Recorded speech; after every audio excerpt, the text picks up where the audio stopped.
Was it Chekhov who said that if you bring a leaf blower on stage in the first act, you have to use it by the third act? The timing for this event is so appropriate. We're here in the fall, and I'm going to talk to you about composting. A lot of people schedule composting talks in the spring. A lot of people start composting in the spring. They buy a compost bin, and along with the bin come detailed instructions, which are about the size of an index card. And it says on one side, things you can include: grass clippings, leaves, kitchen waste, old newspapers, your junk mail. On the other side, it's things you should not include: dog and cat feces, old car batteries, people who need to go for a ride behind the Philadelphia airport and get to know the fishes in the marshes better. Don't compost them. And so well-meaning people will get a compost bin in the spring and they'll fill it with their kitchen garbage. It says it's right there on the front of the card. You can compost your kitchen garbage. So they fill the composter with kitchen garbage, and they're very happy with themselves. Al Gore is somewhere giving them gold stars. And they're waiting, and they're waiting, and at the end of the season, they take the composter off, and they have a big pile of kitchen garbage. And it has not improved in quality in any way over the summer. And that's the big lie of composting. People come to composting to get karma points. They want to stop throwing away their kitchen garbage. And you can stop throwing away your kitchen garbage. But composting is an imitation of nature. And nature does not make big piles of trash and garbage out in the woods. And neither should you. So this is the perfect time of year to start composting, thanks to our trees. If anything will save us, it's trees. Trees are the original solar panels. Every year, every season, the roots of trees reach down deeper into the ground than they went the year before, pulling up nutrients, pulling up trace minerals that the roots couldn't reach the year before. They send them up to the canopy, where the leaves that contain these nutrients are supercharged by photosynthesis, doubling and tripling the nutritional content. And then, because nature realizes we're a little slow, at the end of the summer, drops the leaves down at our feet. Hello, look at me. Here I am nutrient dense. So what does the average American man do? He blows all this nutrient dense material onto his neighbor's driveway. The neighbor comes out and he blows the leaves back onto the other neighbor's driveway. Now, this is not meaningless. This is not wasted time. Here we have two American men who are being occupied, who otherwise might get into real serious mischief. But eventually, even an American man is going to realize, Harry and I have been blowing these leaves around for 3 months and they're still on the ground. So that's when the American man digs out the rake and then goes to the hardware store or Home Depot and buys SPBs, stupid people bags, which are brown paper bags that tell your neighbors, I'm too dumb to save my leaves. I'm paying extra to throw them out. So that's the first lesson today. SPBs are like unattended pens. They're yours. If there's no one around to protect a pen, it belongs to you. Same thing for leaves put out at the curbside. This is everything you're going to need for your garden. I guarantee you will never get to the end of a gardening season and go, boy, I wish I had fewer leaves or had made less compost. So don't be afraid to rustle up SPBs. But as the leaves come down, these tools can become valuable. Because if these American men would look in their garage or their basement, there's probably a box with the conversion kit And I think it's called the conversion kit because when you use this part, you finally get religion. But you can replace the blower with a vacuum. And now the most aptly named power tool in the history of America no longer blows. You can use it to suck up your leaves. Virtually every electric leaf blower comes with one of these. Again, you can have there's guys who have leaf blowers who are 15 years old. These are in mint condition down in the basement. And a collection bag. You hang it from your shoulder, and the first thing you will notice as you use this to rustle up your leaves is there's no bending. Bending is for chumps. If you are doing hard work while gardening, you're not paying attention. So you stand up, you suck up your leaves inside every one of these machines. And the nice thing is, these things have become even better over the years. You may even be able to see it. There's a metal impeller in here, a metal wheel. So as you suck up the leaves, they get shredded and dropped into the collection bag. You take the leaves out of the collection bag. You can use those to mulch your garden beds right away, preventing any weeds that would form over the winter and in the spring.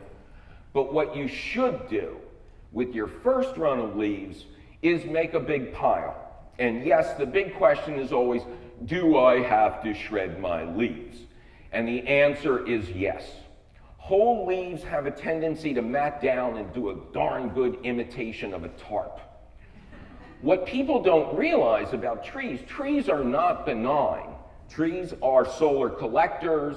Trees give us everything we need to have a fabulous garden the following year. But trees are bullies. Trees do not want any competition.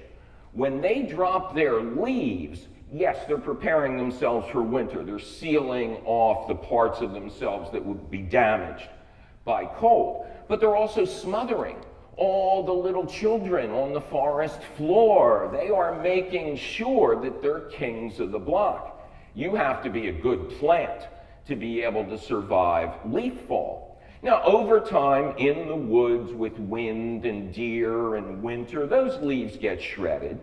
But when they're first put down, they are competition smotherers.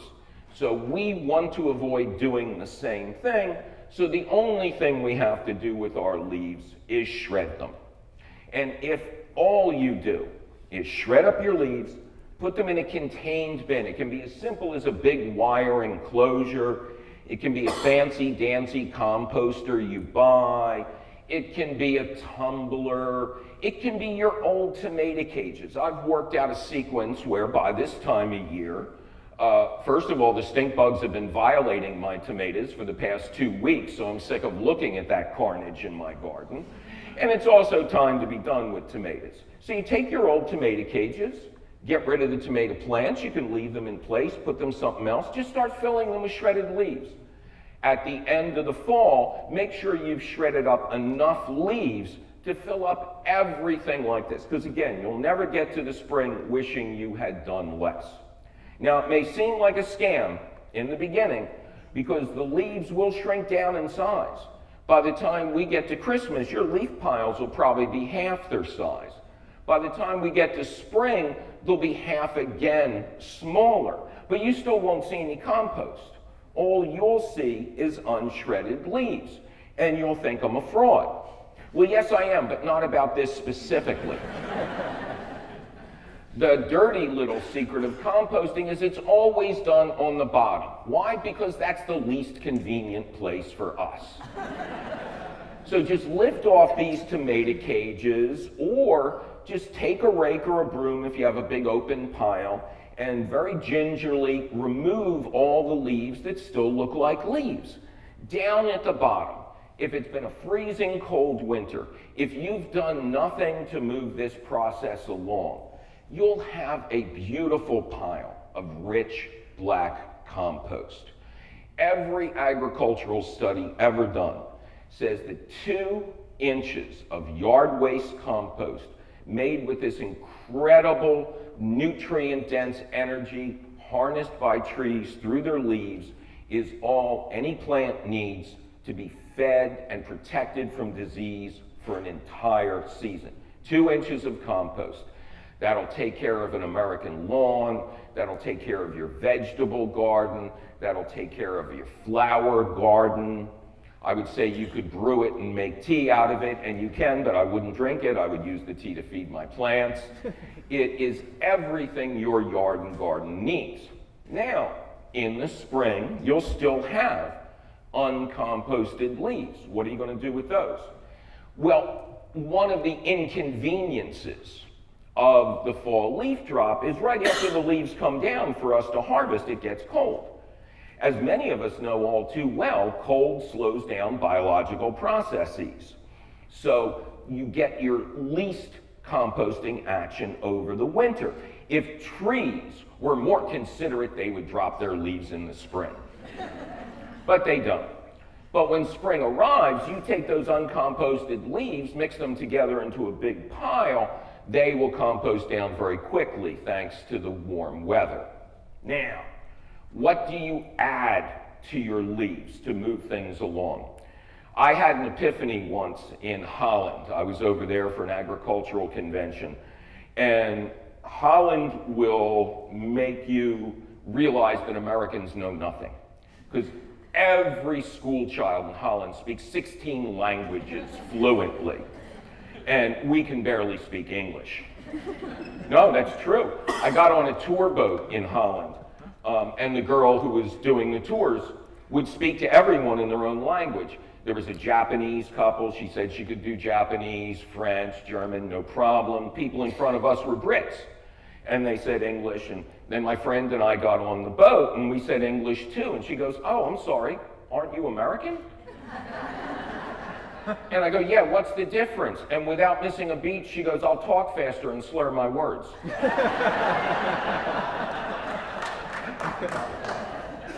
So I'm at this big banquet as we're getting ready to close down, and I have, a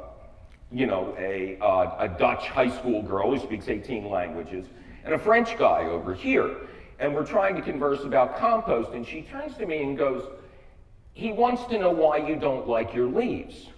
And I go, "I love my leaves. What is he talking about?"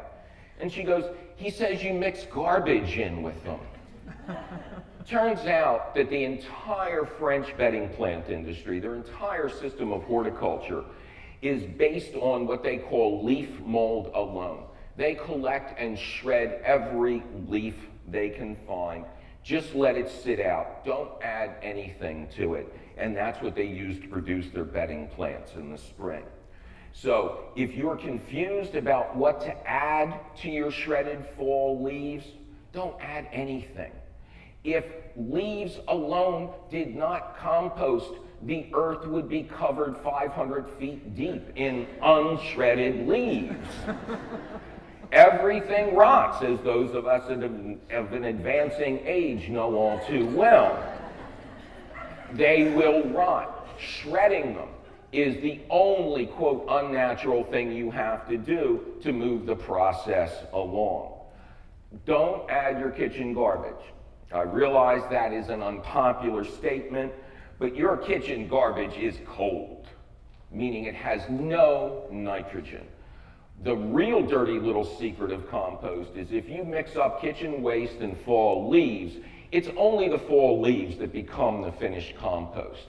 The right kind of kitchen waste can move the process along. Small amounts of the wrong kind of kitchen waste won't hurt anything. But it is only the leaves that become the compost, which is why you must save and shred as many as possible.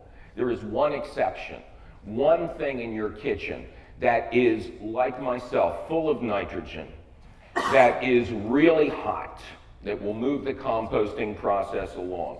It's also rich in calcium, phosphorus, and potassium, and that's coffee grounds. Spent coffee grounds add moisture to the pile. They add nitrogen to the pile.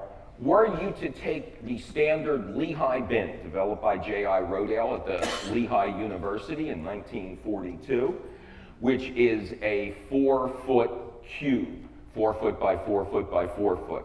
Fill that with leaves, mix in 5 to 10 pounds of spent coffee grounds. Believe me, coffee shops are desperate for you to come in and ask for their coffee grounds. Mix it all well. Whoever told you to layer your compost pile failed physics, because you don't get a reaction by isolating ingredients, you get a reaction by mixing them. Mix up those leaves and those coffee grounds. You can warm your hands over that pile for the next week. It will cook, it will reduce in size immediately. You may get finished compost before the weather gets bad. Kitchen scraps, get a worm bin. I am late to the world of red worms and I'm ashamed. I have a worm condo. I have a rising tower of worms now. I just asked Gardens Alive to send me 4 more levels. I'm building the Society Hill towers of worm towers. And all of our cold kitchen waste is going in there, where worms can turn it into the only material that might even be better than compost, nutrient-rich worm castings. A researcher once said something magical happens inside the gut of a worm because the material they put out their back end is more nutrient dense than the material they took in their front end. But whatever you do, whatever you take away from this, find a way to shred your leaves. Save them in plastic bags. Just mulch your garden beds with shredded leaves next spring. Earthworms will colonize that leaf litter and feed your plants for free. Make compost from it. Do both things from it. But don't let it go to waste. We love plants all year round. The leaves only come down once a year. This is your opportunity. Make the most out of it. Thank you.